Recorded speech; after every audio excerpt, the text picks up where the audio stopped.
Welcome, everyone, to the Rants About Humanity podcast. Today, I have Gordon Paul as a guest, someone who teaches people to be confident on camera and express themselves truly and authentically. Over the years, he has performed in TV shows and stages around the world to an estimated audience of well over 2 billion people. 2 billion people, my God. And he offered performance-level presentation techniques in his own method called the art of face dancing. Welcome to the podcast, Gordon. Big Phil, how's it going? It's going well, man. I have a question for you. Do you think that artists are born or that it's in them, or are they created? Yeah, wow, that's I've been thinking about that shit for a long time. In fact, because I've been traveling around the world performing, people ask part of the presentation always comes with a certain amount of meet and greet and lecture demonstrations and master classes and question answer periods. So I've been reached out to on this question a lot since 1987. I'm a little bit older than you, maybe. Really? You look 20, man. Yeah, that's right. Oh no. And there are everybody wants to live a creative life. Okay, so we might be able to make a certain amount of distinctions at maybe the gradations, right? So when I say what I'm about to say, bear in mind that there are also within each level of improvement of artistic sense, there are people who maybe on an objective level, they might suck or they might be naturally talented.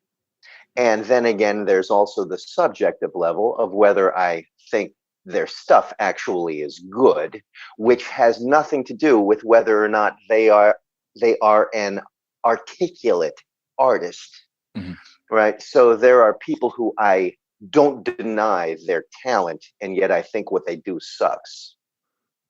And then there are other people who I think have never really extracted everything they have, but I see massive potential. And then there are also the people who I think make stuff, and I think they make good stuff, but it's not because of them. It's because they have a fantastic team around them that has been able to frame their work, and they are actually a mediocre piece of shit. So it's, so there's always this sense, I mean, that's my own personal take, right? That's subjective. So empirically, there are these notions of, there's a beginner, and with a beginner, they will start to want to find a way to get out of their own way. That's a really important thing. And then they start to explore the idea of what they consider to be appealing and interesting, how they can make something that they want to say look good. And then there's the idea of whether or not they are actually speaking something that really says something and has some unique, fascinating spin that isn't derivative of some famous stuff that we've already seen before. And they're just a fucking thief because they can't figure out how to do it with their own unique, and they don't acknowledge where it actually came from. And that's just some weak ass shit that they have to eventually learn. Doesn't everybody begin with some inspiration, and they say steal like an artist and just do form elements and then mold that to your own unique expression? Yeah, sure, absolutely. There is absolutely nothing wrong. The book Steal Like an Artist, wonderful stuff. It's great stuff. And yet there is a section within that book that does say, by the way, stealing like an artist does not mean stealing someone's work. If you steal someone's work, you're a pussy. Acknowledge that you're standing on the shoulders of giants. Accept that you are part of a larger lineage. Accept that your inspiration deserves acknowledgement, and that it didn't come from you, and that those people actually, probably, especially if you're new at this, they actually logged the time and may have even bled for their actual increased understanding of how to express themselves, right? So that's where the concept in higher education learning, if you're critiquing someone's work, you offer a citation towards someone's stuff so that it's not plagiarism. Mm-hmm. And that's very, very important. Like, I know exactly, I teach my clients and I teach people, the clients, business stuff, but I teach artists to understand and locate their own artistic lineage so that they can understand where their inspiration is coming from, and they can pay those people the due respect. But it's something that I noticed, and I'm very passionate about art. As much as I like certain art, I despise certain art. For me, subjective definition, it has to trigger something in me, imagination or my feelings, something in me, And what I've noticed, a lot of things with postmodern art, that has shifted from creative to reactive. It's not creating from within yourself, it's reactive in terms of how it will be perceived, what attention will it get, always seen from the side of the people who watch it instead of like creating it from in yourself. So it's more about the following, the perceived reaction than the creative act itself, I feel. Well, that's a fascinating thing that I feel I understand exactly where you're coming from with that. And I think that has a lot to do with the current society, the past, since the advent of the social media explosion. Mm-hmm. People offer stuff understanding that the impact is what is going to generate. In fact, we met through this concept of, through the business forum, right? So the business format has everything to do with delivering in such a way that you can gain some traction. And you gain traction with business people in a fundamentally different way than you gain traction with like high quality art. They are within a certain similar sphere, but they are very different, and it's important to understand the difference. The one interesting thing that you're mentioning about that comes to mind immediately is my wife. My wife's big on Instagram, and she finds some cool things within the dance world, because I'm a trained dancer, actor, theater performer, improvisation, comedy weirdo, and so there's this really, really cool dubstep type of shit that's, I don't know who they are. There's some young guys, 20 years old, whatever it is, and they're doing some badass cool shit. And their stuff is, their synchronization with each other is great. And their work within that is also top notch. And they can produce 1 minute of really, really compelling stuff. It's great to watch. Mm-hmm. Perfect for TikTok, perfect for Instagram. To call that stuff mind-blowing is to forget that if you were to ask those people to come to your town and perform their stuff, you would be disappointed for one of two reasons. Either they are incapable fundamentally of holding your attention with the same high-level cool shit for at least an hour, and in my way of thinking, a good gig should be about an hour and a half. These guys couldn't fucking bring an hour and a half of work. Not only that, but all of their stuff is cool and slightly different from each other, so that each of them is framed within that cool minute.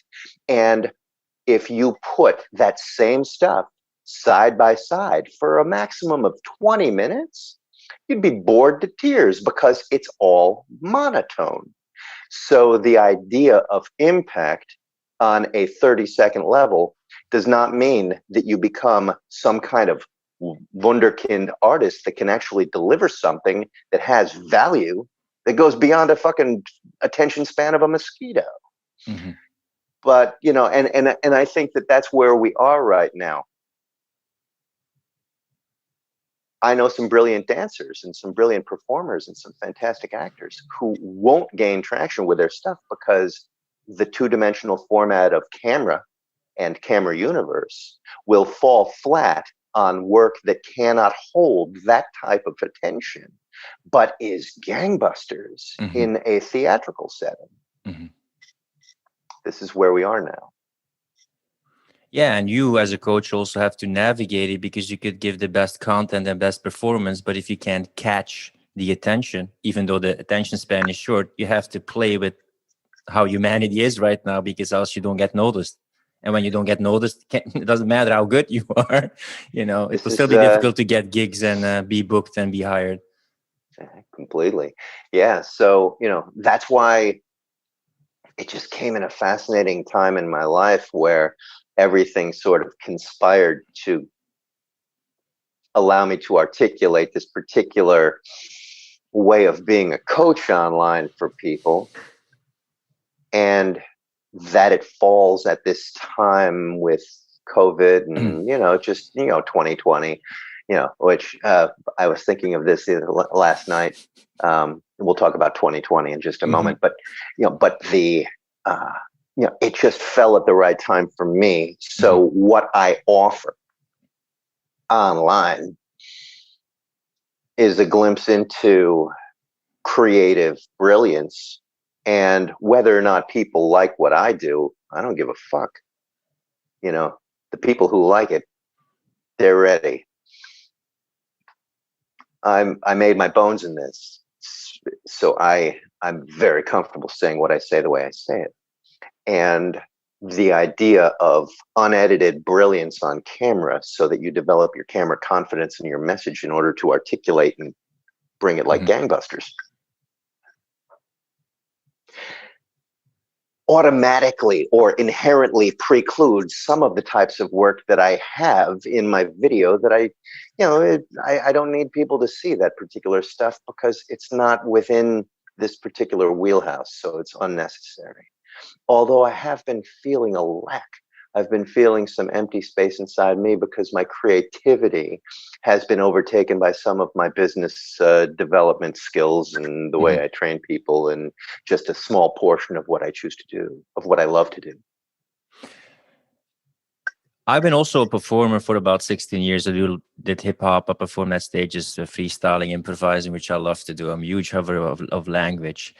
When I look back, a part of it, and I'm curious about your experience or maybe some clients that you have, for me, it also was a bit of a mask because I was judged on doing by my parents. Always, I had to be a good boy. I was a good boy, but I was just very imaginative and in my own world. So for me, like that music, being an artist was almost like a way to perform, to show that I'm good, which was nice, but it also weighed heavily on me because sometimes I was like the freak, the weirdo, the dancing monkey, and it became another character that almost like possessed me.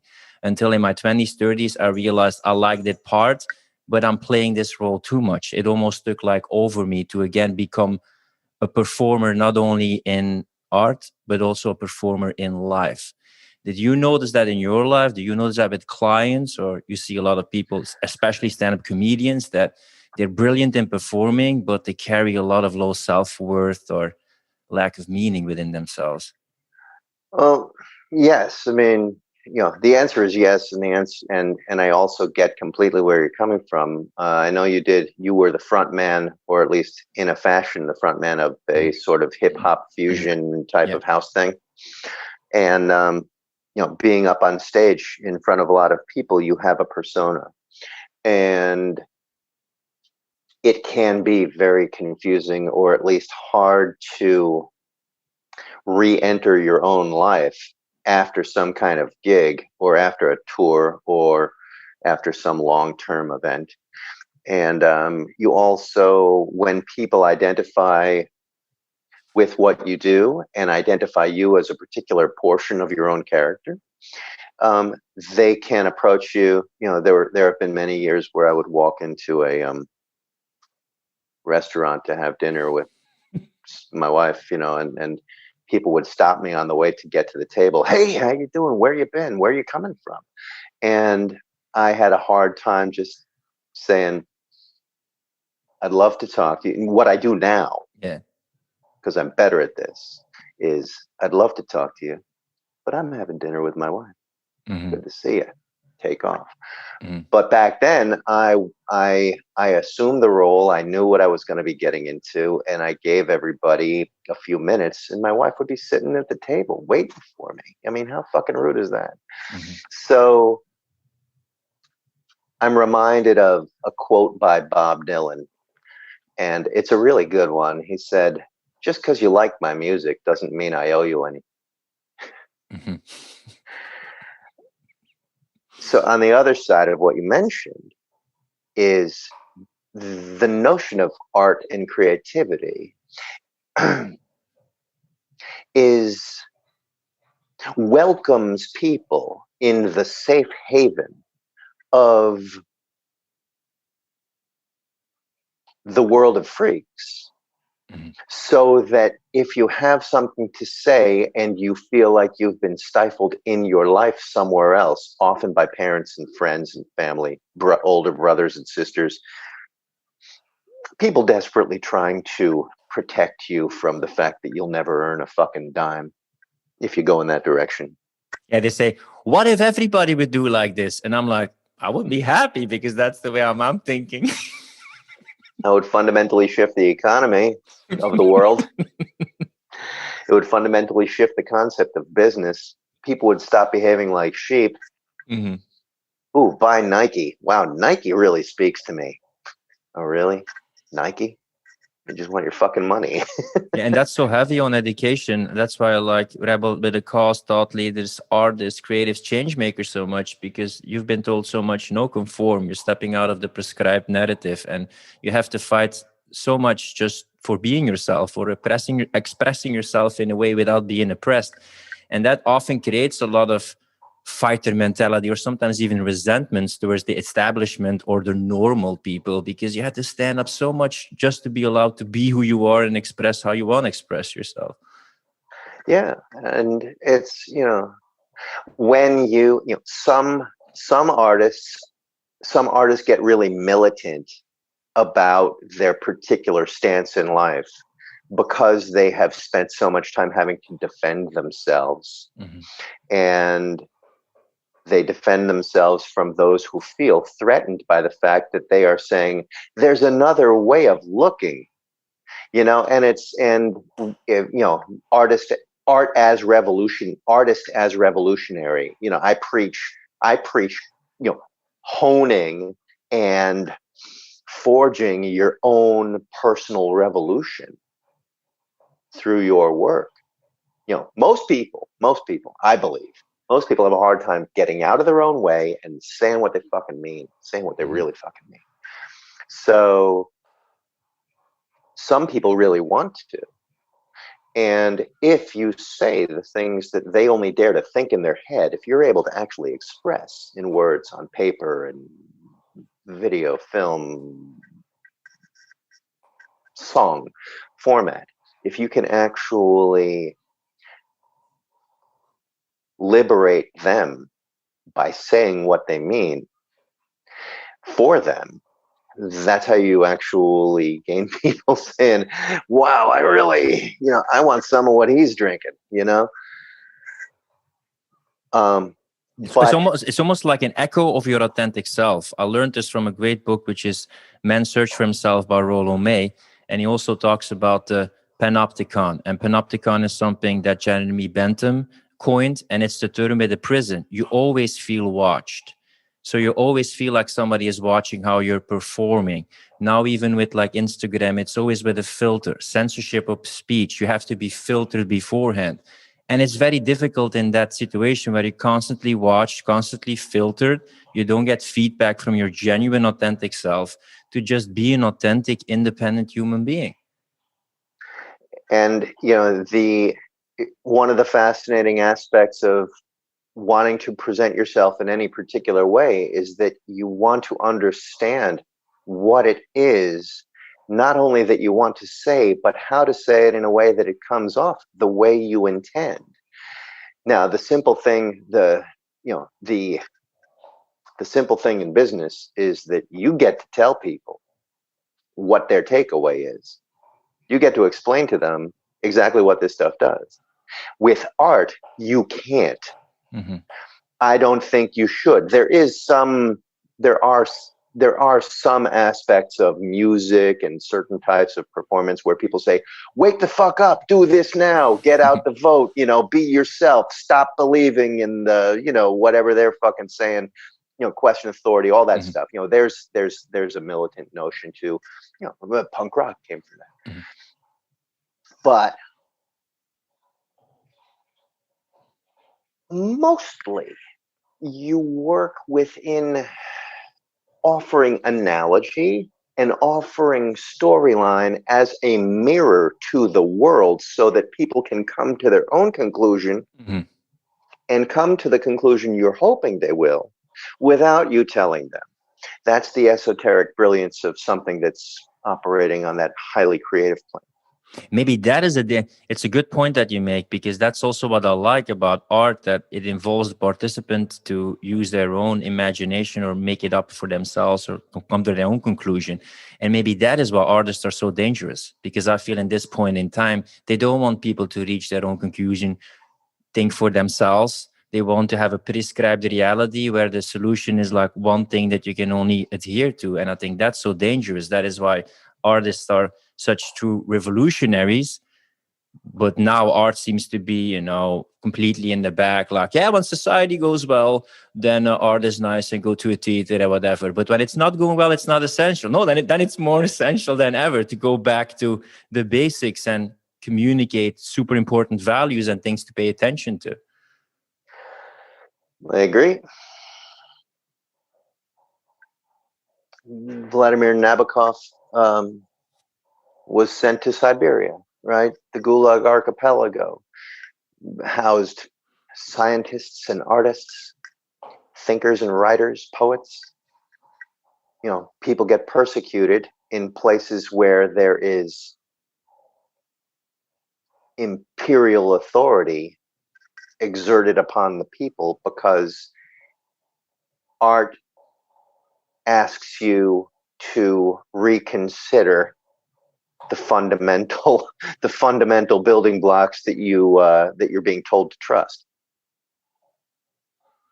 Yeah, if I would see a stage right now, I'm seeing touch, I'm seeing play, I'm seeing singing, I'm seeing, people connecting and seeing, things that a lot of times now in this Corona thing are prohibited. But when I see it in a play, it's essentially human. It's what makes us human. Human of, freedom of expression, freedom of speech, I think, are one of the most fundamental things that makes us human. Yeah, absolutely. How do you, as an artist, look back at what happened in 2020 and how it evolved, like especially as an artist? Or I'm one of those weird. Well, I don't know if it's weird. I don't care what anybody else thinks about it. I'm one of those people who sees the world or universe or Earth's power plays that are bigger than us, and think, well, yeah, people are dying, and I have a great deal of compassion for the fact that, we are here for a brief time, even the ones who live to be 100. But I love the fact that there are forces that are so much bigger than us. And in this particular case, it comes as no surprise to me that a teeny little microscopic bug can get around the world and take care of business. All it's trying to do is survive. But we keep looking at, like, humans are the weirdest fucking animal on this planet. We are the only one, I think, that causes the type of massive damage to the planet and to ourselves and to everything else the way we do. So the Earth will survive long after we're gone. And tidal waves, hurricanes, and mass contagion, we're just not expecting it. So it's not that it was actually a surprise to me. Books have been, science fiction. Michael Crichton wrote about this 30, 40 years ago. And he's not the first one. It's just that no one's ever ready. No one's ready for some typhoon, some tsunami. yeah, and one thing is when you say people are not being ready, it's also people are not used to it anymore, because okay, it is bad what's happening. At the same time, when we're looking at the numbers, when we have HIV, the Black Plague, the Spanish flu, it's still like a lot less. But it seems that Ernest Becker also wrote about this, the denial of death, that that is an essential part of life to give us meaning. And it's almost like we can't handle death anymore. And it's whether you like it or not, it's a crucial element. It's bad that people die. However, at the same time, now it seems to be treated like we have to have a sterile society where we don't see and hear of any deaths anymore, and then we'll be fine. But it's actually a part of life, death. Yeah, we humans like to feel that we have the control. We like to be the ones exerting the control, and many different humans have differing opinions on what exactly should be done in order to mitigate. And yet, like on the most basic level, the wildfires, big forest fires, these things have been happening for forever. Mm-hmm. Something happens, lightning hits, fire happens, and a small forest disappears for a period, and then it grows back. So we have gone about the business of trying to solve certain things that get rid of forest fires, and what that has turned into is bigger forest fires when they happen. And so, are we fixing things?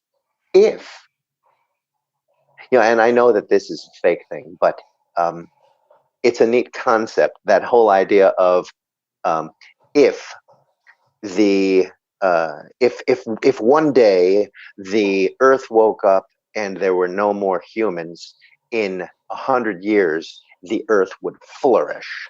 But if one day we all woke up and there were no more insects, in 100 years the earth would perish. So, and that's just speculation, and no one can prove that, but it is an interesting thing. We are the proudest monkey. We are gorillas with money and guns, and we're walking around making choices as if they are the best. They're not the best for everything. They're the best for us. Yeah, and it's always a matter of finding like the balance, because every extreme can become perverted, just as you can lock your children in the house all the time and decontaminate everything and make it super sterile. But what will that mean? That as soon as there's one tiny little bug, when a child steps outside, it's immediately going to get super ill because it just has no resistance or resiliency anymore. That's also a way to protect yourself, by exposing yourself to risk. To maybe when you can look at art, like, and maybe you can delve into that, like, how do you develop confidence? Well, oftentimes it's stepping outside of your comfort zone, handling ridicule, getting up again, seeing that it's not so bad as it was before, or people forget about it anyway, and going through that painful, shameful, guilty, the label that you put on it, period. And then you get better, and then you get used to it, right? How do you look at building up that confidence and that freedom of expression, that authenticity in speech and before camera? You have to get really, really comfortable with the knowledge that failure is your ally. Failure is not the enemy. And you have to move into the failure understanding that I love that expression where people say, I am either succeeding or I am learning. And we learn more, most of us, I know I do. I learn more from screwing up than I do from when I do things right. Because when we do things right, mostly we are not saying, how did I do that right? What did I do that was so right? We're just saying, yeah. And when we fuck up, that's when we actually say, was I too relaxed? Was I not relaxed enough? Did I work hard enough? Did I not work hard enough? Was I too tense? Was I too self-conscious? Was I whatever it is? And then you start to say, oh, I can parse this thing. I need a little more work here, here, here, and here. Failure is your ally. You move forward into that and you allow it to improve you. And the more you accept that, and the more you go out there and get some bad reviews, or move toward the fear so that you can get over it, the quicker you get to the point of saying, of learning the cycle of clarity. There's this cycle of clarity, and you'll understand this. You have an idea. Instinct, implementation, presentation, examination, tweak. Implementation, presentation, examination, tweak, right? So that's right? great. I use the CSI method, which stands for clarify, simplify, implement. Then you use the feedback again, you clarify, simplify, implement. So yeah, and I like the thing that you also say. Right. However, it seems at the start, and that exposure, that naked exposure for people, is really the period where they put so much pressure on themselves or holds them back, or they try a couple of times and then they just quit. It seems that the beginning period to get launched is a very crucial period. Yeah, it is. It is. I mean, everybody has their mommy and daddy issues or whatever it is that are going to give them whatever degree of self-deprecation if they don't do it right from the beginning. But if you have a certain amount of outside accountability, someone who is a relatively compassionate, invested in you yet objective outside eye, that person can remind you, you're of course you're not good yet. The only one who started good, the only one I've ever heard of who started good was Mozart. Mm-hmm. Everybody else started and they sucked. He also got lessons from his dad or from a family member when he was like 5 years old or 3 years old. Yeah, right? Yeah, exactly. And and he took to that and he automatically got it. And he, so right, his dad was there, and had he not been in that space and time with that particular dad, it might have been, off. But most people start and they suck, and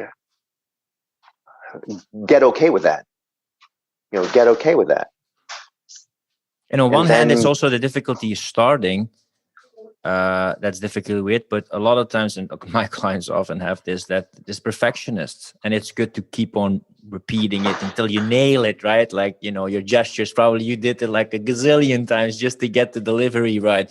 So there is a role for perfecting it, but what do you think is the role of perfectionism in expressing yourself? I think the role of perfectionism comes within the proper use of what I refer to as the inner censor or the inner policeman. There are times and places where your inner policeman, you know who that is. It's the one on your shoulder.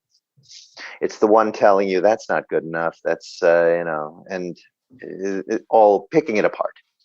And that inner censor comes in handy when you empower that inner censor at the right times within examination, brainstorming, delivery, all that stuff. So learning when it's valuable to spray some inner censor, be gone, get them the fuck out of there. You will have that opportunity to start to harness that perfectionist sensibility that enables it to work for you, while at the same time keeping it out of the process at the times of the process when it's absolutely going to. Yeah, I got a question from Stephanie, who also asked, where do you find the balance between scripting, writing out the elements of what you want to say, how you want to do it, so being in your head, and then just expressing it and embodying it? Because if you would completely be expressing and embodying it, that sensor probably will be in the background, so you could improve maybe a little. But on the other way around, if you're completely in your head, like you're not fully embodying it and expressing yourself 100%. So how do you deal with that? I teach people what I refer to as the the honing of a highly structured improv. And the highly structured improv needs to come from understanding the components of the individual, the components and subcomponents of whatever message you're trying to say. You practice them, not memorizing a script. Most people are doing it wrong for one of the following two reasons. They will have tried to memorize some kind of script, and they don't know how to write the way they speak. Most people don't. Mm-hmm. Or they've gone out there and they've bought somebody else's program and they've gotten some script, and Mm-hmm. that has nothing to do with how you actually say anything in the real world. That's why I abhor scripts Mm-hmm. that haven't been fundamentally adjusted to your own unique sense of self. So starting with parsing your own sense of self so that you can start to understand the ways you like to say what you want to say will enable you to examine each of the individual components of whatever presentation you want to make. And when you rehearse each of those individual things, so each of those things is inside you enough, each of the individual components becomes its own highly structured improv. And then if you don't know how to hold on to the flow, you can actually write the flow in what I refer to as anchor points, little phrases or words or expressions that will trigger that particular section, and you write them in order and you can tape them right next to your screen. Or what I do when I'm doing a stage show, I my highly structured improv of my own monologues is taped on the floor in various places all around the stage. And I can just walk right over, and wherever the fuck I am, I can look right down and I can take a moment and I can remember where I need to be next. And I've even gone out of or away from the idea of trying to hide some of the things from my audience when I'm in the middle of a structured presentation of my own one-man shows. I do a section, and when I'm done with that section, I walk over to a piece of paper unapologetically. If I want to acknowledge the audience, I look at them, I look at the thing. I don't care how long it takes before I turn right back around.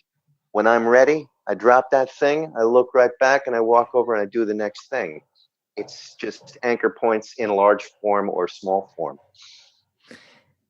Yeah, unapologetically being yourself is pretty important, and the number one audience is yourself, right? You can only project things towards other people how you first are towards yourself. So if you start to cultivate that unapologetically being you, I had this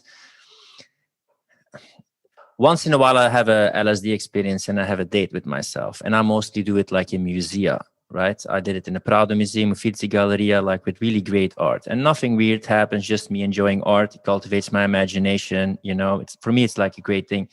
And I took a friend there once, and it was like the first time that he took it.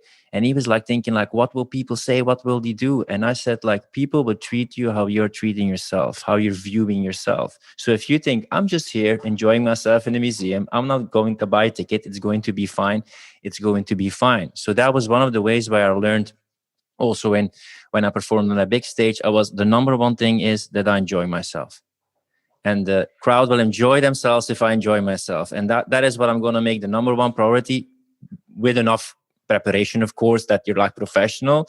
But then like, yeah, that's the number one thing I'm going to focus on, getting out of my own way and having fun. Yeah. Pardon me, my wife's on the way out the door. I'm going to see you later, Smoker. I agree with you completely. The funny thing is that when you're tripping, you can show up in the Prado, and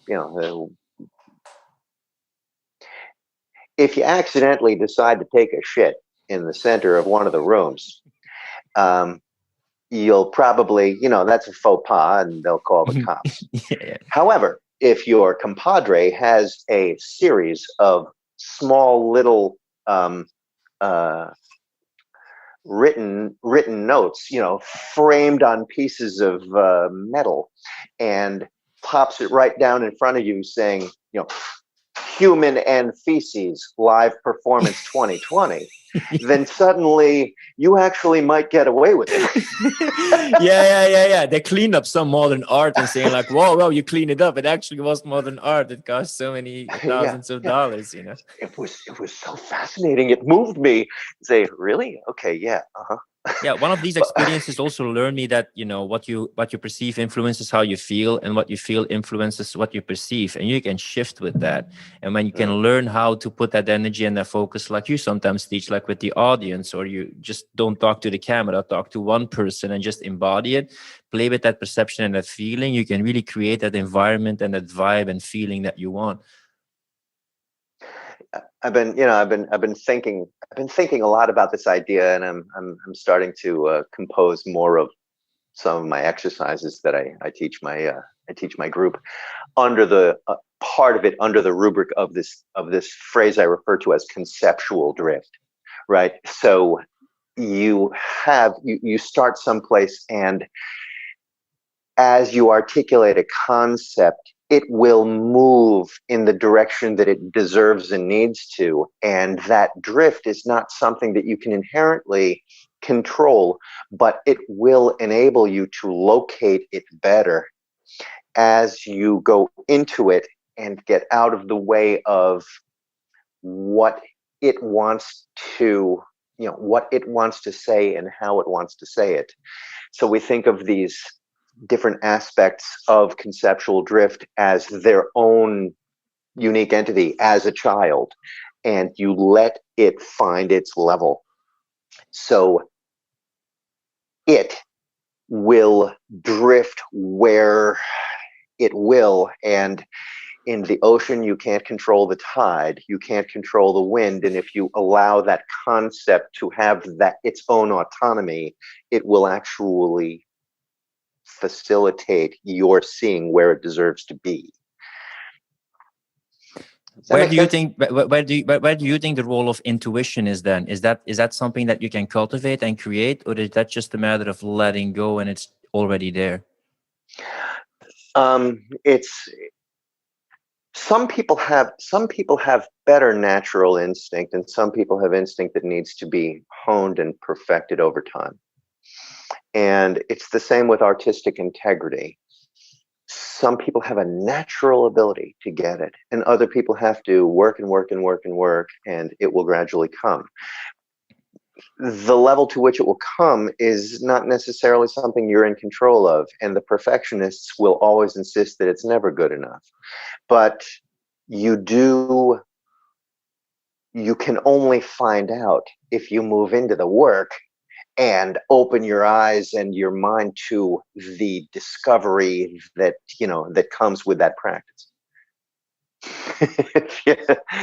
If you leave it to sheer luck and talent, what kind of lazy fucking crap is that? Well, people say, I don't feel motivated right now, or I don't have the motivation to do it right now. What do you say to that? I say, good. I guess you don't. There's a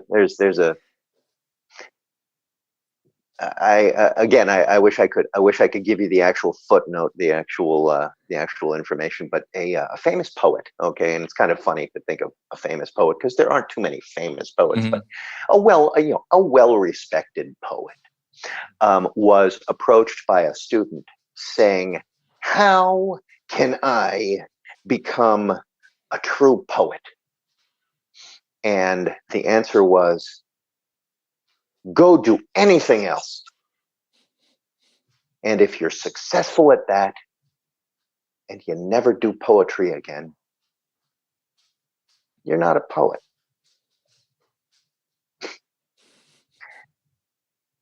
I can't help but do the stuff I like to do. my best friend in the world, well, one of my best friends in the world, he died a few years ago. The single most creative, talented person I have ever personally known, and that includes my wife, who is a fucking brilliant artist. He made anywhere out of anything always. He couldn't help it. I live now with the inspiration of trying to cultivate as much as I can bring to bear. And I think of what I bring as like maximum 10% of the unbelievable potency of his creativity. And so if you don't have a burning desire to figure something out, you can gradually hone your interest in that. And that's my intention early in the process working with clients. I help them locate what they so dearly care about articulating. That's the shit they should turn into a program or a service. That's the stuff that becomes an offer. And that's the type of offer that they don't have to even sell to anyone, because when you believe it in your soul, and you have learned what I teach them, how to tap it into the message of my shit in either large form or small form, is part of the solution to saving the fucking planet, to saving the universe. When you can tap into that, then you can continue to hone not only your investigation and cultivate the interest, but you also actually don't have to sell it to people, because you're preaching the gospel of you, and people will come to you.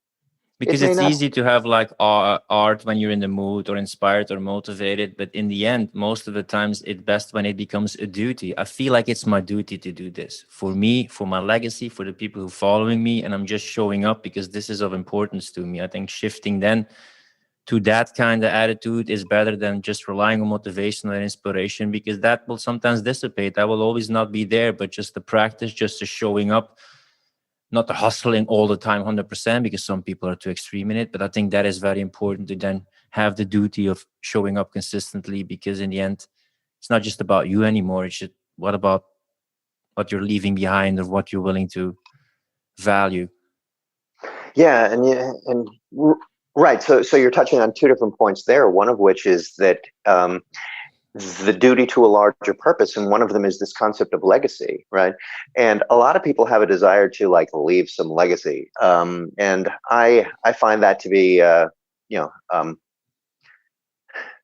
have lots of opinions about that, whether or not it's actually important at all, or whether or not it should figure in, because I find it to be a less than compelling motivational source, because it's all externally driven, as is most of the stuff that involves money. There's more to the concept of value than money. Now, money is important, and I like to charge people because of various reasons, but I like to understand why the money is important on a more fundamental level than making me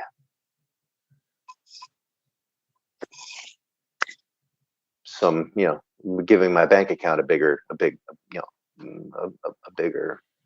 And maybe that relates with just before the podcast you were ranting, and maybe we'll do the rant again, that sometimes you have entrepreneurs who use these performance techniques or artful techniques, but they basically just use it like, yeah, because then you will make more money or get more customers, Do you feel a bit that they're abusing a beautiful art form, or a bit fake artist, or how do you look at this? Yeah. There's this interesting idea of, all of those people who are giving you the shiny object syndrome of, I'm going to make, who wants my script and how I made $35,000 billion in 2 weeks, using some monkey's brains, an umbrella, a pair of galoshes, from the bathtub. Exactly. And you have all these people, me. You say, oh my fucking God, really? Hmm. Yeah, and there's snake oil salesmen, there's used car salesmen, and there's all of that stuff, buy, sell, who wants to be a millionaire now, and even I mean, Donald Trump's whole thing on his The Apprentice show, it was, join my thing and I get to decide who is the winner and how many of you I get to say you're fired, and the winner gets the opportunity to grab the golden, the golden hoop. Calf. He gets to munch on the golden calf. Yeah. Oh, I broke my molar on a golden calf's butt. Yeah. the Everybody, more now than ever, I guess. Maybe not.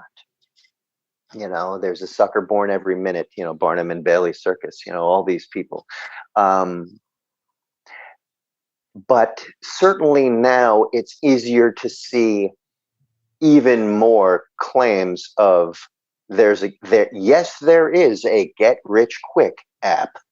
I will send you the magic button and you will have that thing. And people buy. They buy. Most countries in the world have a lottery. And when the lottery came, my buddy who I mentioned before, my creative, brilliant pal Mike, when the lottery came to Florida, where he grew up, and he told his dad about the lottery, and he said, "Dad, they just came out with this lottery," and his father took a look and asked him some questions about it, and said, "Well, they finally figured out a way to tax the ignorant." And I think that there are a lot of people who want that stuff, and there are a lot of people who are going to make a lot of money off of selling people that snake oil.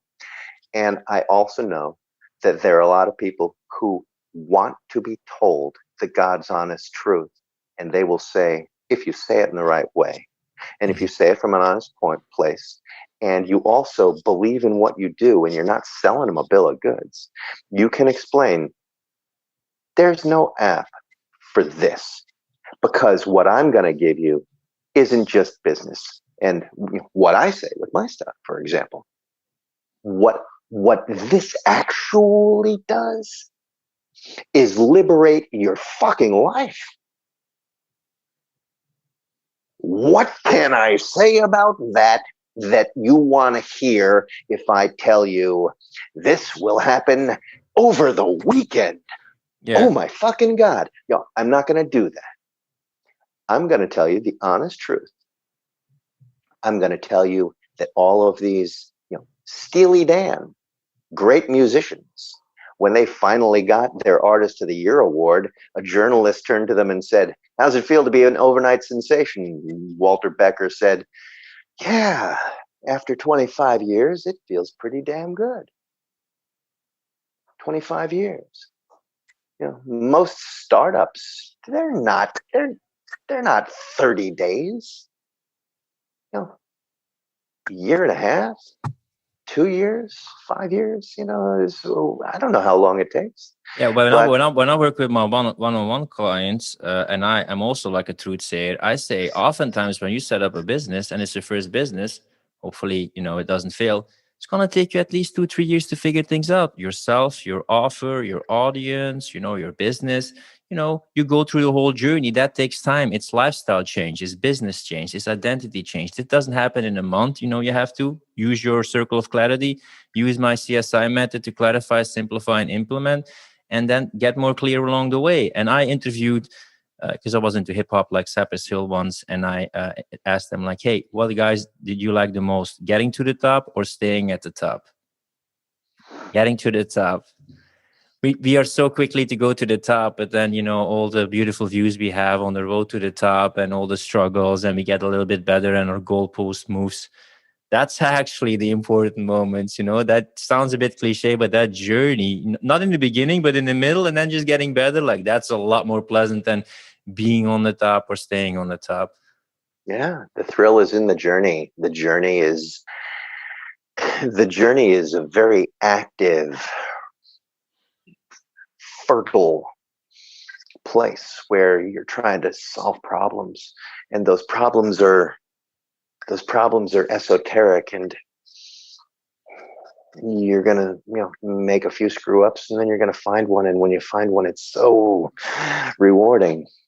What's one of the most embarrassing moments you ever had as a performer, and how did you deal with it afterwards? I've thought about this many times. I was asked often to give a talk, and I usually knew what I wanted to say, but early on, I went to a town. I don't remember what town it was. Some place in the United States, and I was talking to the honors society of this university, and there were all of I don't know. It was a big lecture hall, 500 people maybe, and I didn't script and I didn't prepare, and I just walked in there, and I was full of myself, and I thought I could be some kind of artistic person, and I opened my mouth and I said some stupid stuff that fell flat, and I knew it fell flat, and I don't even remember how I riffed from there. But as soon as I as soon as I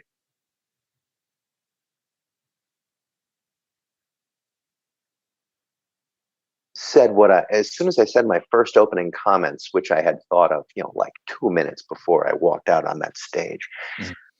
I immediately thought, whoa, I didn't prepare, and this is embarrassingly shitty. Mhm. I owe these people more. And I fundamentally shifted it, and I paid them more respect, and I actually focused. And I have often thought about that one, because I think that the first impression that some of those people had was lasting. They might never forget that, because I remember seeing this guy who came to, as a visiting artist, and he just, he was cringeworthy. And I sometimes think of that, and I will never disrespect my audience that way again. Doesn't matter if I'm talking to 7-year-olds. I have performed a full show catered to young kids for 10 7-year-olds. I've done a gig for them. I've also performed for my biggest live crowd was 25,000 people, but usually it's somewhere between there, between 10 and 25,000. And I don't give a fuck if it's for one person. I deliberately made a show late at night in the middle of nowhere in order to conquer my fear of getting a small crowd. And I performed for the one person who showed up a few times. It was 8 shows over a month. And I brought it like fucking gangbusters every time.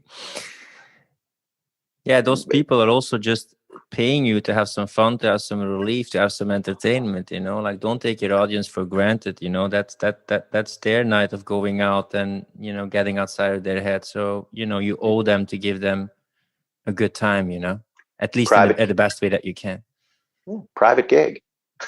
I said, congratulations. You got a private gig. This is, I have a friend who performed. I have a friend who did his gig for Frank Zappa in Frank Zappa's bedroom when he was dying of cancer. And that's a special private showing. But same thing for, for that person who comes, who leaves their house, gets dressed, drives over, finds parking, maybe stops at a bar or dinner beforehand and comes to see my gig. They don't know that it's about to be a private show, but they get a private show. Fucking A. How brilliant. So I treat them the same way I would treat when I have a sold out gig for 2,000 people. Doesn't matter to me. For everybody who want to hire you, not for a gig, for everything that you do with the Academy, with the Art of Face Dancing, where can they find out more about your programs and about what you do? My Art of Face Dancing, well, first of all, theartoffacadancing.com. And on Facebook, although my name is Paul Gordon, on Facebook it's Gordon Paul. I reversed it for shits and giggles, my own entertainment. And from Gordon Paul, there's a link to my free Art of Face Dancing group on Facebook, which I think is referred to as Video Mastery for Entrepreneurs. That's my little section under the larger Facebook group rubric. But the Art of Face Dancing, you can find me there. And where else you can find me? I'm on LinkedIn, Paul Gordon, Art of Face Dancing. Yeah, they can check out the descriptions. I want to thank you for helping people become confident, speaking your mind, helping to be expressive, using your eccentric hand gestures and face gestures. If I would put at the end now some motivational music on this, and I would have you rant about something that could motivate people towards getting outside of their way and becoming more confident and expressive, what would you say? 3, 2, 1. I would say you have been convincing yourself since you first left your home and went to school and started to learn that your friends, if you made a mistake, would laugh at you, and you get scared of being laughed at, and that creates this sense that you can't necessarily fail because it will be embarrassing and bad. And I want to let you know that all of the people that you're looking for to lift you up in the world are the people who are going to be your friends, who are going to love you. And all of the people who you need to surround yourself with are those people. And the others, all of those ones that are not going to raise you up, but are going to try to tick away and click away and gradually chip away at your sense of self-worth, they are not your friends. And if they're not your friends, they actually don't fucking matter at all, ever. Align yourself with the ones who will rise you up. Don't look back. Don't apologize for being who you are. Move forward into it. Get the best possible training you can afford. And whatever the fuck you do, do it now. Now. What's the alternative? To wait for 5 months and then do it now? You know the answer is just get started and then move into it with the best possible training you can afford. That's it, folks. Art of Face Dancing. Paul Gordon, Gordon Paul, whatever you want to call him. Thanks for being a guest on the podcast, man. If you like this podcast, don't forget to subscribe, share, and leave a comment. And if you're a coach or consultant and you want to scale your online business or maximize your productivity, check out the show notes to find out more about Philip and his coaching programs. Rent over.